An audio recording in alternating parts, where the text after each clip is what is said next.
Hi అండి, welcome back to Karna's cooking channel. Christmas పండుగ ఇంకా సంక్రాంతి పండుగ వచ్చేస్తుంది అంటే పిండి వంటలతో హడావుడి పడిపోతూ ఉంటాం కదా. కానీ పిండి వంటలు తయారు చేసుకునే టైం లేదు అనుకున్నప్పుడు ఇలా సింపుల్ రెసిపీతో ట్రై చేసి చూడండి. ఇంకా పండుగలకి తయారు చేసుకునే మిఠాయి లడ్డు, కారపు బూందీ, కరాచీ హల్వా లాంటి వీడియోస్ కూడా కర్ణాస్ కుకింగ్ ఛానల్లో పోస్ట్ చేశాను. ఇంట్రెస్ట్ ఉంటే ట్రై చేసి చూడండి. అటుకుల మిక్సర్ తయారు చేయడానికి ముందుగా 3 కప్పుల వరకు అటుకులు తీసుకుని అటుకుల్ని జల్లించేసుకోవాలి. జల్లెడ ఉంటే జల్లెడతో జల్లించేసుకోండి, లేదంటే ఇలా జాలి గిన్నె ఉంటుంది కదా, దాంతో అయినా జల్లించేసుకోవచ్చు. అటుకుల మిక్సర్ తయారు చేసుకోవడానికి కొంచెం లావుగా ఉన్న దలసరి అటుకులు అయితే బాగుంటాయి. ఇలా జల్లించుకుని తయారు చేసుకోవడం వల్ల నూనెలో వేయించుకునేటప్పుడు నూనె పాడైపోకుండా ఉంటుంది.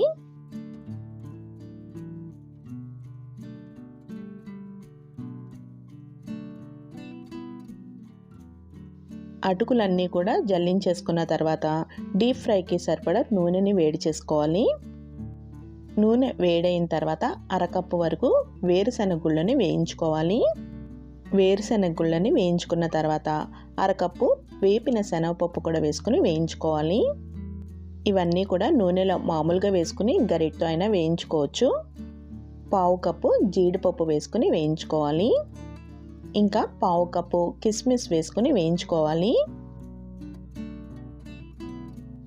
ఇప్పుడు కొంచెం కొంచెంగా అటుకులు కూడా వేయించుకోవాలి. అటుకులు ఒకేసారి వేసేద్దండి, కొంచెం వేసుకుని వేయించుకున్న తర్వాత ఇంకొంచెం వేసుకుని వేయించుకోవాలి. అటుకులు ఒక బ్యాచ్ వేసి వేయించుకున్న తర్వాత నూనెలో అస్సలు అటుకులు లేకుండా చూసుకోవాలి.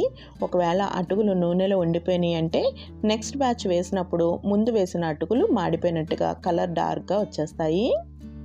అటుకులన్నీ వేయించుకున్న తర్వాత వేయించుకున్న పప్పులన్నీ కూడా వేసేసుకోవాలి. ఇప్పుడు దీనిలోకి పావు టీ స్పూన్ పసుపు, రుచికి సరిపడా ఉప్పు, ఇంకా ఒక అర టీ స్పూన్ వరకు కారం, స్పైసీగా కావాలి అనుకుంటే ఇంకొంచెం వేసుకోవచ్చు.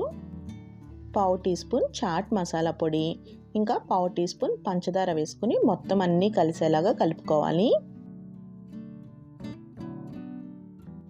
ఉప్పు కారం అంతా కూడా బాగా కలిసేలాగా కలుపుకొని కొంచెం టేస్ట్ చెక్ చేసుకోవాలి. సాల్ట్ తగ్గిన, కారం తగ్గిన యాడ్ చేసుకోవచ్చు. సింపుల్గా టేస్టీ అయిన అటుకుల మిక్సర్ రెడీ అయిపోయింది.